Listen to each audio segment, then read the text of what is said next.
Vamos a hablar de los peligros de la automedicación cuando uno tiene hipertensión.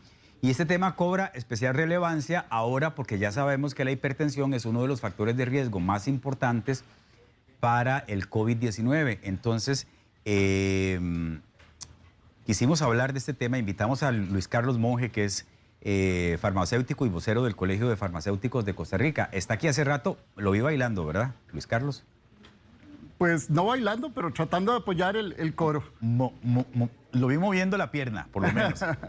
Muy buen día, gracias por estar aquí. Muy buenos días, muchas gracias a todos. Bueno, les recuerdo que pueden aprovechar la presencia de Luis y mandarle sus preguntas directas. Puede ser a través del Facebook, las hacen por escrito, o puede ser a través del 6087-7777. Lo ponen el teléfono en posición horizontal, nos dicen quiénes son, desde dónde nos están viendo y nos hacen la consulta. Luis, yo para comenzar quisiera que repasáramos los rangos que indican que una persona ya es hipertensa. ¿A partir de qué números ya se considera hipertenso a alguien? Claro, es un dato muy importante. Recordemos que son dos cifras que se miden siempre, ¿verdad? La sistólica, que sería, por decirlo así, la fuerza con que sale la sangre del corazón y recorre todo el cuerpo, que no debería ser más de 140, ¿verdad? Milímetros de mercurio. Y la segunda, que también es muy importante, que se llama diastólica, después de que recorre la sangre todo nuestro cuerpo y regresa al corazón. Esa no debería ser nunca mayor a 90 milímetros de mercurio. Ok. Para que nos quede claro, ¿la sistólica es la de arriba? La de arriba, la primera, la que es el número más alto. Ok, y la diastólica, el numerito de abajo. El numerito de abajo. Entonces no debería pasar de 140 a 90. Exactamente. Este número, Luis Carlos, ¿verdad que se ha modificado? Porque en algún momento también se decía que era 120-80, por ejemplo. Sí, digamos que el ideal es 120-80. Hay consensos a nivel internacional, en Estados Unidos, en Europa, ¿verdad? Muchos académicos que han estudiado esto por años y se han establecido varios rangos. Este es el rango máximo permitido normal. Ya a partir de aquí ya podemos hablar de pacientes hipertensos, grado 1, grado 2, etcétera. Perfecto. Luis Carlos, y otra cosa en relación a esto, ¿por cuánto tiempo tiene que presentar la persona rangos superiores, en este caso a 140-90, para que sea diagnosticado como hipertenso? Le pregunto esto porque mucha gente a veces, por algunas razones, la presión se le sube. Claro. Y entonces, la pucha, soy hipertenso ya. ¿Con solo una vez basta o tiene que ser algo sostenido en el tiempo? Tiene que ser sostenido en el tiempo. La presión durante todo el día, las 24 horas del día, está cambiando, está fluctuando. Si estoy caminando, si estoy sentado, si me acabo de levantar. Claro. Entonces, es importante mantener un promedio y por lo tanto, para poder hacer un diagnóstico o el médico poder hacer un diagnóstico adecuado, al menos un registro de 15 días y promediar las presiones arteriales durante esos 15 días.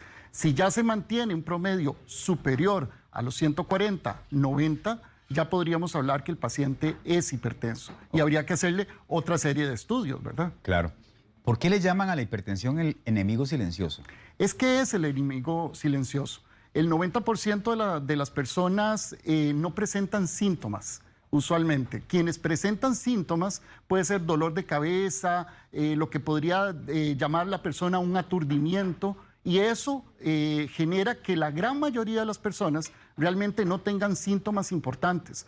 Puede ser que una persona pase muchos años, mucho tiempo, con presiones muy altas y el mismo organismo se va, por decirlo así, que no es bueno, se va acostumbrando a mantener presiones altas. Y la sintomatología no es apreciable. Claro. Entonces, esto nos lleva a algo que es bien complicado y que quiero que nos explique. Porque si es una enfermedad asintomática en muchos de los casos, o en la gran mayoría, ¿cómo hace uno para saberlo? ¿Cómo hace uno para saber que es hipertenso? ¿Tiene que estarse chequeando con un médico regularmente? Regularmente, y aquí es la clave de esto. Nosotros los profesionales en farmacia, los farmacéuticos, estamos en más de 1.100 farmacias en todo el país. Somos profesionales accesibles a la población en donde pueden llegar y acudir no solamente a tomarse la presión arterial, sino, como vamos a conversar más adelante, otra serie de servicios profesionales que se pueden adquirir para poder llevar un mejor control de la presión arterial. Pero lo más importante es que la persona acuda a un centro de salud, acuda a su farmacia, a su médico de confianza o su farmacéutico de confianza a tomarse la presión arterial. Aunque no presente síntomas, Y aunque no presentemos. aunque crea que todo está bien, siempre es bueno regularmente estarse midiendo la presión. Claro, porque realmente hay pacientes hipertensos desde los 20 años en adelante. Claro, con respecto a cómo va pasando las edades, las etapas de la vida, ya los pacientes mayores de 65 años tienen mucho más probabilidad de tener presión alta, ¿verdad? Y esto conlleva a mayor riesgo de otras enfermedades. Claro. ¿A qué edad es más común que alguien debute como hipertenso? ¿A los 40, por ahí? Puede ser a los 40, pero perfectamente he visto personas debajo de los 30 años que pueden hacer debut de hipertensivos. Todo depende mucho de los factores de riesgo que puede tener, de las condiciones ambientales, el estrés, el fumado, el sobrepeso, ¿verdad? Entonces, son factores que vienen a sumar a que una persona pueda llegar a ser un debut hipertensivo o tener una hipertensión y realmente no saberlo. ¿Qué papel juega la herencia? La herencia juega un papel importante, pero no es el principal, ¿verdad? Hay factores hereditarios importantes, pero los factores ambientales y los factores propios como la obesidad, el fumado, el estrés, el consumo excesivo de sal, ¿verdad? Si tenemos colesterol alto, todos estos factores vienen a contribuir a que un paciente hipertenso se pueda complicar con el tiempo. Sí, claro, le entiendo, porque hay factores que uno no puede controlar. Claro. La herencia es uno de ellos. La edad es otro, y conforme va pasando la edad vamos a tener más riesgo. Pero hay factores que sí podemos controlar. Claro. Por ejemplo, el peso, la actividad física. Claro. ¿Verdad? Hay cosas que sí están en nuestras manos modificar a nuestro favor. Hay muchísimas cosas que están en nuestras manos, y es por eso que acudir a un centro de salud, acudir a que el farmacéutico le dé información, le tome la presión arterial y le lleve un control de su enfermedad, es vital e importantísimo para el bienestar de la persona. Ok, ahora sí, ¿qué se sabe o por qué, no sé lo que se ha investigado hasta el momento, por qué los hipertensos son más susceptibles, por ejemplo, a contraer el virus del COVID-19? Bueno, ahí ya se ha visto en los estudios que se han hecho en el poco tiempo que ha pasado con el COVID, el virus, para poder ingresar al cuerpo, a la célula, tiene que hacerlo a través de un receptor. Y es un receptor común con los pacientes hipertensos. Entonces esto les da unas 2.4 veces más probabilidad de mayor riesgo de complicaciones por la contaminación por el COVID-19. Ahora, puede ser que yo suponga que yo soy hipertenso. Digamos que hice el ejercicio que usted nos dijo anteriormente, me tomé la presión durante 15 días, vi algunos rasgos altos y entonces yo mismo me dije, soy hipertenso, pero no me lo diagnosticó un médico, no fui donde el médico. Y me tomé la pastilla que a lo mejor mi mamá tiene guardada en el botiquín o que la vecina me recomendó porque ella le sirvió. Esa es una práctica peligrosa. Y eso es una práctica no solo peligrosa, sino que desde el Colegio de Farmacéuticos de Costa Rica no motivamos a las personas que se automediquen. Es una práctica lamentablemente muy usual en el costarricense o en el latinoamericano en general, de la recomendación de lo que está tomando mi mamá, de lo que está tomando un vecino, y eso es sumamente peligroso. Los medicamentos, como pueden salvar una vida, pueden complicar una situación de salud si no se usan de forma correcta. Es por eso importantísimo acudir a la asesoría profesional, y nosotros como profesionales en farmacia somos los más cercanos a la población. Por la formación académica que tenemos, podemos hablar de toda la información necesaria que usted requiere para utilizar de forma segura y eficaz los medicamentos. Si pudieras contarnos algunos peligros de la automedicación, ¿cuáles dirías que son los más importantes? Muy importantes. Por ejemplo, muy común en la automedicación, es el tomar medicamentos para el dolor o para la inflamación. Y uno diría, bueno, es que es algo momentáneo, es algo circunstancial. Pero la gran mayoría de los antiinflamatorios elevan la presión arterial. Entonces, si ya yo tenía factores de riesgo, si ya yo tenía hipertensión arterial y no se ha diagnosticado, porque una gran mayoría, o sea, una tercera parte de la población adulta en Costa Rica tiene presión arterial, pero no todas las personas lo saben. Y entonces es importantísimo, si por algo tan común como un antigripal, por ejemplo, puede elevar la presión arterial. La utilización de descongestionantes nasales puede elevar la presión arterial, la utilización de antiinflamatorios, y ya que estamos hablando de algo que conseguimos de forma muy, muy común, ¿verdad? Sí, Sí, vamos a la farmacia, no necesitamos ni receta médica. Y algunos, lamentablemente, de estos medicamentos se llaman de venta libre, que podemos conseguir en lugares o establecimientos no farmacéuticos. Volvemos a lo mismo, ¿verdad? Sigo la recomendación del vecino, del familiar, de la persona que me dijo, mira, tómate esto porque a mí me sirvió, y no necesariamente el organismo mío va a responder igual que el organismo de esa persona. Exactamente. Y ahí es a donde vienen los riesgos, porque ¿cuáles son los riesgos de la hipertensión arterial? Daños a nivel renal, daños a nivel cardíaco, daños a nivel de la visión y también de la circulación sanguínea que puede tener el cerebro. Entonces, hay un montón de deterioros, por ejemplo, deterioros cognitivos, daños renales que puede tener el paciente, y si además le estoy utilizando medicamentos sin la debida supervisión profesional, no tengo mayores riesgos, ¿verdad? Recordemos que los medicamentos pueden traer mayores riesgos si no los uso de forma segura y eficaz en las personas. Si yo quisiera ir un poquito más allá del farmacéutico, digamos, claro. ¿Qué especialidad de médico es el que debería visitar para que me vea el tema de la hipertensión? Bueno, ¿Un cardiólogo necesariamente? Un cardiólogo podría ser, un médico internista, ¿verdad? E incluso el médico general, totalmente, ¿verdad? Un chequeo anual que deberíamos hacernos anualmente y puede tener acceso. Otra ventaja es que nosotros, los farmacéuticos, nos encontramos en todos los establecimientos farmacéuticos del país, en los más de 1.100 en el país. Estamos totalmente accesibles y podemos darle no solamente la toma de la presión arterial, es que hay que evaluar la adherencia.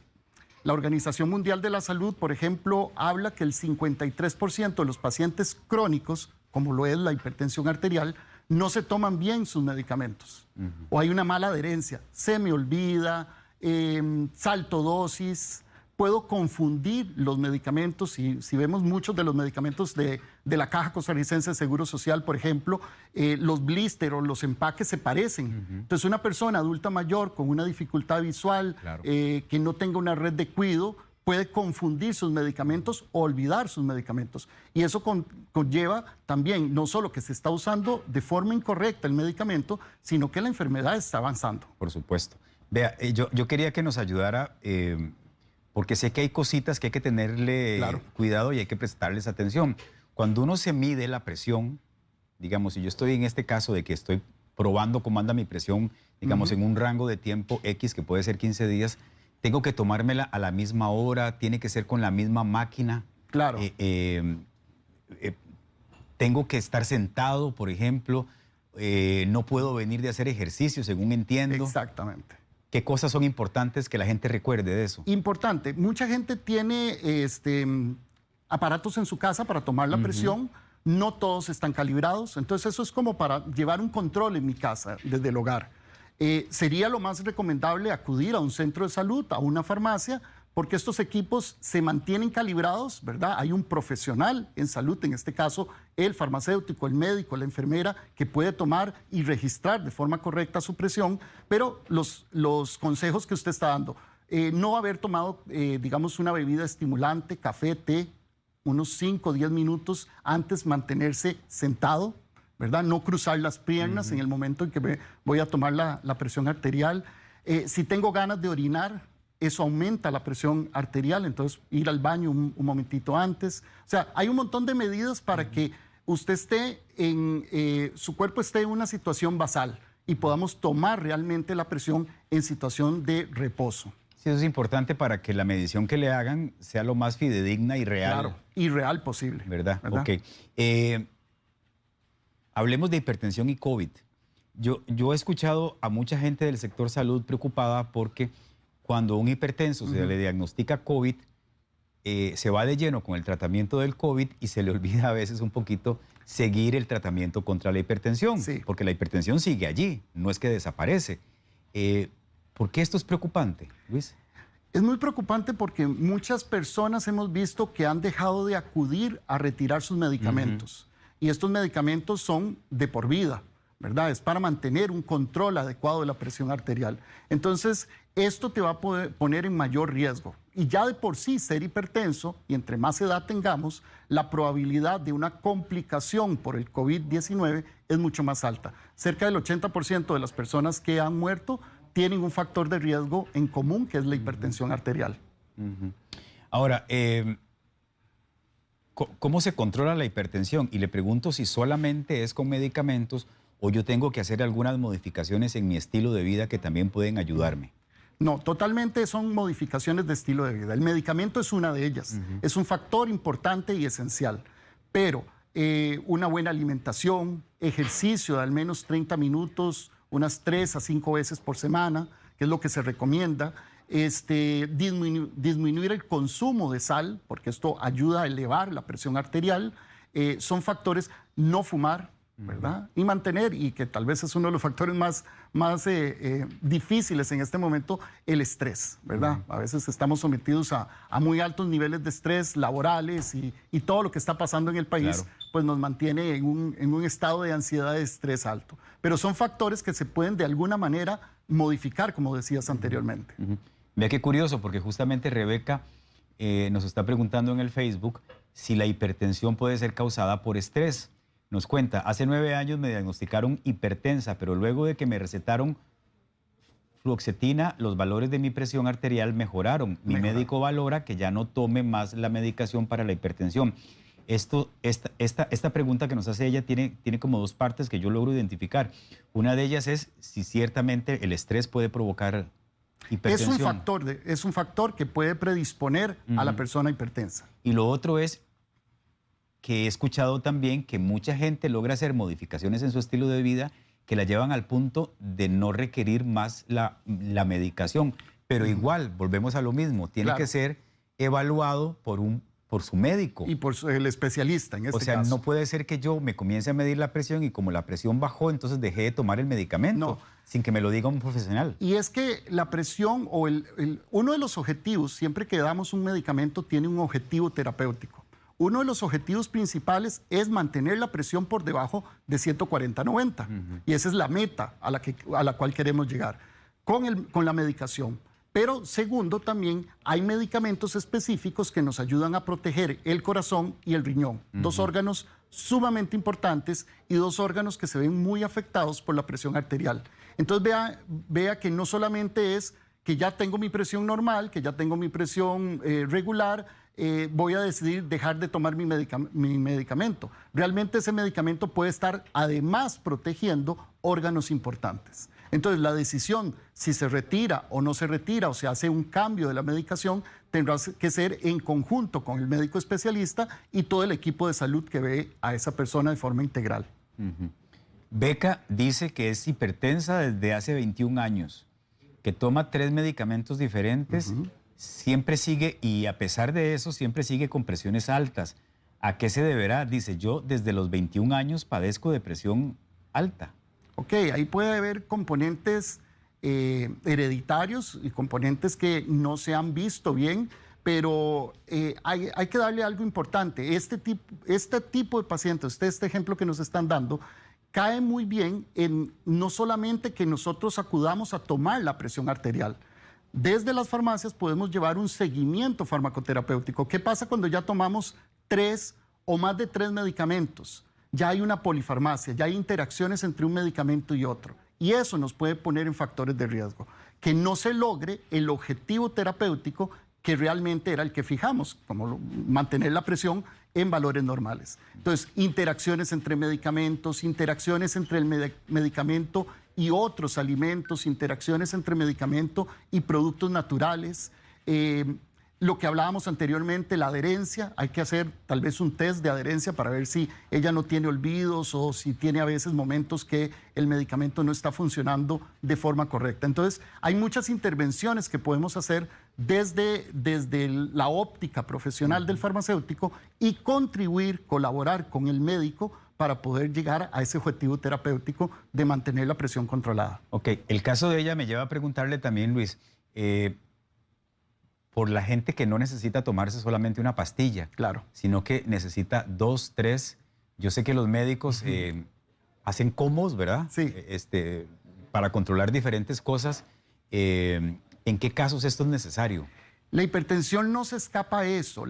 Normalmente el controlar la hipertensión arterial con un solo medicamento no es lo más usual, ¿verdad? Podría ser, y hay un grupo de personas que se controlan bastante bien con un único medicamento antihipertensivo, pero lo más común es hacer combinaciones de antihipertensivos, no solo por mantener la presión baja, sino por esos otros factores protectores que tiene el medicamento y esos otros objetivos terapéuticos que tenemos de proteger órganos importantes. Entonces, usualmente hay combinaciones de antihipertensivos para obtener un mejor control de la presión arterial desde el punto de vista del medicamento. Ok. Quiero agradecerles a todos los que están mandándonos sus preguntas por Facebook y recordarles Imagino que también son tenemos... muchos, ¿verdad? Sí, son un montón.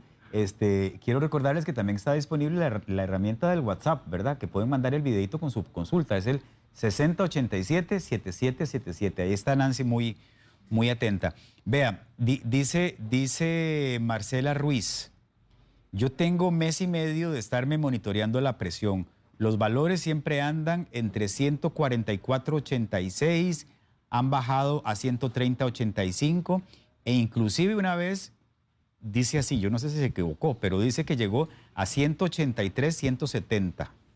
Tengo 29 años. Desde hace 3 años que tuve a mi bebé, yo siento que hubo un cambio. Mi papá es hipertenso. ¿Qué le podríamos decir a Marcela, doctor? Ha mantenido presiones muy en el borde, muy en lo que diríamos el límite, pero esa última presión, aunque te pareció muy extraña... Sí, puede ser, 183, claro, 170. Claro que sí. Son presiones que a veces uno ni siquiera se imagina cómo la persona llegó caminando o cómo está sin síntomas, ¿verdad?, más graves. Y es precisamente por esa presión arterial que debería hacérsele un seguimiento y determinar. Y además ya hay un factor, el papá es hipertenso, aparentemente los síntomas desmejoraron o se aumentaron después del embarazo y son factores que habría que ver también cómo está el colesterol, cómo están los triglicéridos, si tiene sobrepeso, qué tan sedentaria es la persona, qué tipo de alimentación y consumo de alimentos está haciendo. Todos esos factores hay que tomarlos en cuenta. Okay. Ahora que hablábamos de las consideraciones que hay que tener a la hora de hacerse la medida de la presión, claro. Sofía Hernández le pregunta si existe diferencia entre tomarse la presión sentado o de pie. Claro. ¿Cuál es la forma más adecuada? Sí, y hay diferencia. Y la forma más adecuada es estar sentado. Sentado, sin las piernas cruzadas y en una posición relajada. ¿De acuerdo? Para que tomemos la presión en un estado basal. Existen unos monitores, que se llaman MAPA, que usted le pueden controlar la presión durante 24 horas. Y cuando se ven los gráficos se ven muy interesantes porque se ve cómo está fluctuando toda la presión arterial durante todo el día, tanto en el día como en la noche. Entonces, esos son todavía mucho más sofisticados, ¿verdad? Claro. Que el cardiólogo puede hacer un estudio mucho más profundo para poder determinar qué está pasando con la presión arterial y ya no solamente la simple toma de la presión arterial día a día. Sí, claro. Aquí en el programa hemos hablado del MAPA. Es un aparatito que le ponen a usted y que hace todas las actividades del día con el aparato puesto, ¿verdad? Exactamente. Es un poquito incómodo, hay que decirlo. Yo lo utilicé una vez y te mide la presión durante la noche, lo cual es sumamente molesto. Importante. Bueno, sí, digamos que es un poquito incómodo, pero nada del otro mundo. Pero lo que digo es que es importante porque uno a veces equivocadamente piensa, ya me voy a dormir y entonces la presión se controla solita. Y no necesariamente. La presión puede subir y tener picos durante la noche, aunque yo esté dormido. De hecho, los mayores riesgos de procesos hipertensivos de picos usualmente pueden ser en la noche. Entonces, habría que ver si ajustar la medicación, si se da 2 veces al día, si se da una sola vez al día, si la mejor hora es tomarla en la noche, ¿verdad? Todos esos factores hay que tomarlos muy en cuenta. Y otra cosa importante que recordamos es que no debe tomarse la presión jamás después de correr, por ejemplo, o después de hacer oficio en la casa. Si vino caminando y quedaba muy largo el lugar de donde viene, de la farmacia, hay que dar unos 5 minutitos, por ¿verdad? lo menos unos 5 minutos estar para sentado. Que la persona se relaje, estar sentado y ya tomarse la presión. O sea, no es llegar, pedir que me tomen la presión y salir corriendo, ¿verdad? Sí. Hay que tomar su tiempo para hacer eso. Perfecto. El brazo en el que le ponen a uno la banda importa, ¿eso tiene algo que ver? Hay una diferencia en la presión arterial entre el brazo izquierdo y el brazo derecho, pero por estándar, digamos, se determina la presión arterial en el brazo izquierdo. Okay. Pero hay que hacer la diferenciación. Incluso cuando están en estos 15 días, es bueno tomar la presión arterial en ambos brazos, 2 veces en cada brazo y sacar un promedio. Ok, perfecto. Dice Natalia Durán, Luis, si el aparato que tenemos en casa no sabemos si está debidamente calibrado, el farmacéutico nos podría sugerir dónde llevarlo. Le consulto porque en las farmacias venden el aparato, sí, pero no le dan mantenimiento. Sí, no, en las farmacias no se da el mantenimiento de los equipos. Hay algunas empresas que brindan los servicios de mantenimiento y calibración. La gran mayoría de los equipos que estamos usando actualmente, o los modernos, se mantienen calibrados bastante tiempo, mientras los sepamos usar, no se caiga, no los golpeemos, ¿verdad? Y podríamos tener un buen equipo en la casa por varios años, ¿verdad? Hay mucha gente, Luis Carlos, yo sé que el tema de fondo es el de la hipertensión, pero hay mucha gente preguntando por lo contrario, por presión baja. Ajá. Un día de estos, creo que la semana pasada hicimos una entrevista sobre presión baja, pero siempre es importante porque a lo mejor la gente no toda nos acompañó en esa oportunidad. Por ejemplo, le pongo el caso de Auxiliadora Suazo. Dice que ella siempre tiene la presión en 120/60. Dice que tiene 62 años y quiere saber si eso es malo. No, más bien, entre más baja la presión y si esa presión es su presión promedio, doña Elizabeth, está muy bien, usted tranquila. Okay. El problema es cuando la presión es excesivamente baja, ¿verdad? Porque nos podemos sufrir un desmayo, ¿verdad? Etcétera. Pero entre más baja sea la presión o más cercana a 120/70, pues estamos con una presión óptima, ¿verdad? Ideal. Ok.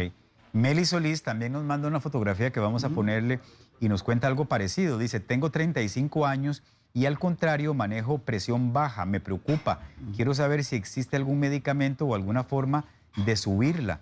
O quiero que me expliquen qué tan riesgoso es. Ahí nos manda una Sí, ya una un dato, sí, es relativamente una presión baja, pero habría que ver cuál es la estatura, cuál es el peso que ella tiene, qué tipo de actividades físicas está teniendo al día, ¿verdad? O si hay algunos otros factores de riesgo que puedan ponerle en peligro. Pero si no le está afectando su día a día, podríamos decir que hay que simplemente monitorear, ¿verdad? Es importante decirle a ella que acuda a su médico, ¿verdad? O su farmacéutico de confianza para que pueda consultar y hablar un poco más a fondo del tema.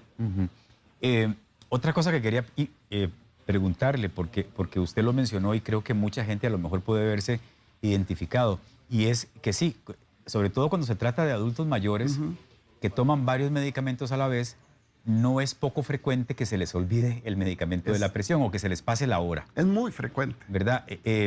Si me tocaba tomarme la pastilla a las 8 de la mañana y son las 10 y me acabo de dar cuenta que no me la tomé, ¿puedo tomármela? Si han pasado por lo menos 2 horas, sí, puede tomárselas, pero generalmente cuando ya es un olvido, me acordé hasta la noche o hasta el día siguiente, y eso es muy usual. Como les digo, cerca del 50% de las personas crónicas que tienen que tomar un medicamento en forma crónica lo hacen de manera incorrecta, ¿verdad? O porque hay olvidos, o porque no estoy usando el medicamento a la hora correcta, o estoy combinando medicamentos que en el momento no debería combinar. Y precisamente para hacer un buen horario de medicación, para poder dar un seguimiento que llamamos farmacoterapéutico, ahí el farmacéutico es una pieza fundamental. Y desde el Colegio de Farmacéuticos de Costa Rica motivamos más bien a las personas a que acudan a llevar su control médico al menos una vez al año, y que cuando lleguen a la farmacia pidan al profesional en farmacia que les pueda hacer un seguimiento farmacoterapéutico, evaluar todos los medicamentos que está tomando, sean prescritos o no, para poder tratar de evitar interacciones, errores de medicación, olvidos, y hay técnicas para ayudarle ahora de forma moderna a cómo recordar o cómo facilitar las tomas del medicamento. Sé de gente, doctor, que se le olvidó tomarse el medicamento de la presión un día y entonces al día siguiente se toman la ración doble. No. Eso es inconveniente, ¿verdad? Eso es inconveniente, sí. Porque no necesariamente porque me estoy tomando 2 veces el medicamento voy a tener mejor protección. Recordemos que el medicamento, como puede salvar su vida, puede complicar su situación si no lo uso en forma correcta. Bueno, vea, hay una señora televidente de 57 años que le mandó una pregunta en video. Claro. Vamos a verla aquí. Días. Desde hace 29 años sufrí una eclampsia y desde entonces tomo medicamento para la presión. Me la tomo regularmente y la mantengo 110 sobre 60, sobre 70 y sufro de mucha taquicardia. No sé si tiene que ver algo con respecto a que la presión la mantenga un poco baja mi taquicardia. Gracias. Gracias a usted por la pregunta. Gracias, sí. Sí, a veces la taquicardia puede estar asociada a la presión arterial, ¿verdad? Entonces hay que hacerle, digamos, habría que hacerle otros estudios adicionales para ver la relación y las posibles consecuencias que eso pueda tener. Puede ser también procesos de ansiedad que pueda estar teniendo la paciente, ¿verdad? Entonces hay que ver varios factores ahí. Ok, perfecto. Tenemos otra pregunta en video ya para ir Claro. cerrando. Luis. Yo padezco de presión baja.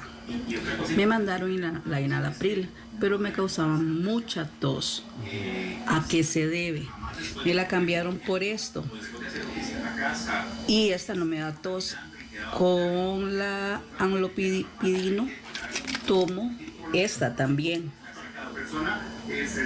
Entonces quiero saber que me explique cuáles son las funciones. Muchas gracias. Muchísimas gracias y me gusta que los pacientes sean así de ordenados, que tengan todo bien ordenados sus medicamentos. Claro, hay medicamentos que pueden contribuir o tienen efectos secundarios y todos los medicamentos lo pueden tener. En este caso, ella mostró primero el enalapril, que la probabilidad de tener efectos secundarios, la tos, es muy, muy frecuente. No porque sea frecuente, no tengamos el temor de decirle al médico y al farmacéutico todos sus efectos secundarios, porque más bien esa información es útil para nosotros para poderle ayudar. Y en este caso le cambiaron el medicamento a un antihipertensivo, que es el amlodipino, y está tomando además la hidroclorotiazida, que es un diurético. Entonces, tiene un muy buen tratamiento. Ok, perfecto. Entonces, muchísimas gracias. Nada más ya para terminar, Luis Carlos. ¿Qué consecuencias puede tener una persona que no se trata la hipertensión o que ni siquiera se ha dado cuenta? Consecuencias cardiovasculares, problemas cardíacos, problemas renales, problemas a nivel visual y problemas a nivel cognitivo, mental. Entonces, realmente la hipertensión arterial hay que tratarla a tiempo, hay que tener todo el tratamiento adecuado y, como les digo, es una patología silenciosa que, por lo tanto, tiene que acudir tanto al médico como al farmacéutico de confianza para hacer sus controles, poder determinar y hacer un adecuado diagnóstico y darle un seguimiento apropiado a su tratamiento, porque tiene que completar su tratamiento en forma adecuada. Y quiero tal vez concluir nada más recordarles a las personas que por favor se vacunen, que por favor se vacunen, especialmente pacientes hipertensos, porque necesitamos que la población esté suficientemente cubierta con la vacunación y que no abandonen sus tratamientos, que no abandonen la toma de sus medicamentos. Muy bien, buena esa recomendación. Él es Luis Carlos Monge, es farmacéutico. Le voy a dar un número de contacto en caso de que quiera conversar un poquito más al respecto. Es el 8893-3055. Ahí está apareciendo en pantalla, se lo repito. 8893-3055. Muchas gracias, que tenga un lindo fin de semana. Muchas gracias, Randall. Y a todos, muy buen día. Bueno.